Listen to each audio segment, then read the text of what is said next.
Clues from the hand. All right, so counting, just counting whatever you're counting.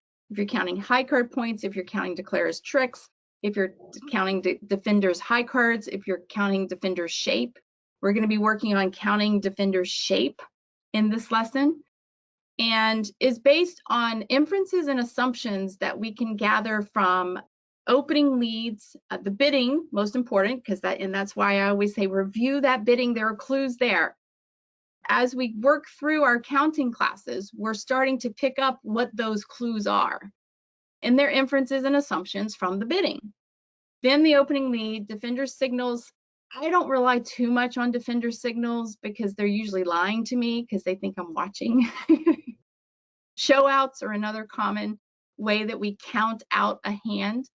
So as declarer today, we'll be sitting declarer, and we're going to look at how do we find these inferences and assumptions from all of these different areas, right? All of these different clues, and also figuring out which defender do we count, which hand do we count.